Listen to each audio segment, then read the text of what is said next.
गणतंत्र दिवस हमारा पर्व, जन जन का पर्व।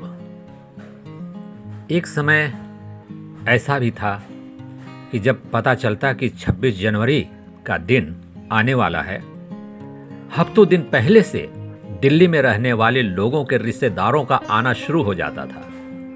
बूढ़े, बच्चे, वयस्क अपने जाड़ों के जितने भी उपलब्ध कपड़े थे उन्हीं में, कोई चादर ओढ़े आ रहा है, कोई शाल ओढ़े आ रहा है, कोई हाफ स्वेटर पहने आ रहा है, कोई सिर्फ आधी कोटी ही पहने आ रहा है। इस तरीके से बच्चों को कंधे पे लेकर के पैदल पैदल, जैसे कि राजपथ पर अगर मार्च देखने आना है तो इधर तालकटोरा से ही, उधर मिंटो रोड से ही, उधर आईटीओ से ही और इधर यमुना किनारे से ही पैदल पैदल आकर के लोग 26 जनवरी मार्च में देखने के लिए शामिल होते थे और बड़ी ही तरकीब से उनकी गलियां बनाई जाती थी और सेना के लोग, सुरक्षा के लोग सहयोग करके उन्हें आगे बिठाते थे। राजपथ से लेकर के इंडिया गेट तक किनारे किनारे लोहे की बेड़ियां लगाना, कुर्सियां लगाना जिन पर कि वो बैठते थे। और जैसे ही अपने प्रांत की झांकी निकलती, वाह, खुशी का पारावार। खड़े होकर के तालियां बजाना कि ये हमारे प्रांत की झांकी है। क्या बात, इतना जोश, इतना उल्लास। हालांकि राष्ट्रपति महोदय का 21 तोपों के साथ सलामी और जो विशेष अतिथि होते थे उनके इर्द गिर्द की भीड़ सब देखने में बहुत ही अच्छा लगता था। और एक उत्साह का वक्त उस वक्त होता था जब लड़ाकू विमान एक आवाज के साथ साएं साएं करते हुए उड़ के और सर के ऊपर से गायब हो जाते। एक वो भी दौर था। लेकिन हाँ, उस वक्त बताते हैं कि और भी पहले की अगर बात करें तो घोड़े के बग्गी पर राष्ट्रपति की सवारी निकलती थी, उसके पीछे पीछे सेना के लोग होते थे। लेकिन वक्त बदला, परिस्थितियां बदली, सुरक्षा को देखते हुए अब ये संभव नहीं रहा, तो अपने अपने सुरक्षित गाड़ियों में ही हमारे वीआईपीज आते हैं और सलामी देते हैं। इंडिया गेट, क्या बात है। 26 जनवरी के बाद भी वैसे ही भीड़ लगती थी। हालांकि 29 जनवरी तक, उसके समापन समारोह तक वहाँ तो आम रास्ते बंद होते थे, लेकिन उसके बाद भी इंडिया गेट तक पहुँचने के लिए एक ललक, एक उल्लास देखने में लोगों का आता था।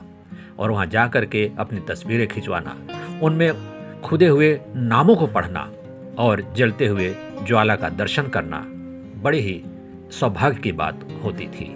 लेकिन अब उतनी भीड़ नहीं आती है।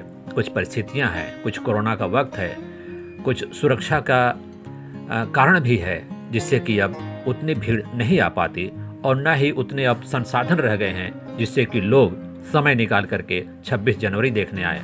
लेकिन हाँ, जब ये परेड में शामिल सेना होती है, उनके कारनामे देखने के लिए जो जहाँ है वहीं जुड़ जाता है। हम इस दिवस के लिए, गणतंत्र दिवस के लिए अपने सभी मित्रों, दोस्तों को हार्दिक बधाई देना चाहेंगे। और एक बात हम अपने तरफ से भी ये बताना चाहेंगे कि जो हमारी सरकार है, ये इन दिनों कोशिश में थी कि जो लोक नृत्य हैं, जिन्हें हम झांकियों में अक्सर देखते हैं, उनमें कितने लोक नृत्य हैं, कितने शास्त्रीय नृत्य हैं, कहाँ कहाँ के कलाकार इसमें शामिल हैं। और दूसरी बात, बच्चों में इन जवानों के बारे में कितनी जानकारी है, कौन किसको जानता है।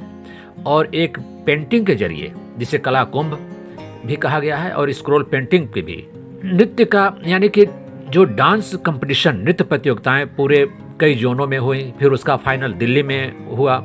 और दिल्ली से जो चयनित कलाकार हैं डांस के, जिनमें कि राष्ट्रीय भावना की प्रेरणा लिए हुए, वो 26 जनवरी में भाग ले रहे हैं। और दूसरी बात, वीर गाथा में ऐसे बच्चों का भी चुनाव हुआ है, उनका चयन किया गया है, जिन्होंने पेंटिंग के माध्यम से, गाने के माध्यम से, अपने लेख के माध्यम से वीर गाथा जैसी भावना को उत्प्रेरित किया है, उन्हें याद किया है। उन बच्चों को भी इस झांकी में देखा जा सकता है।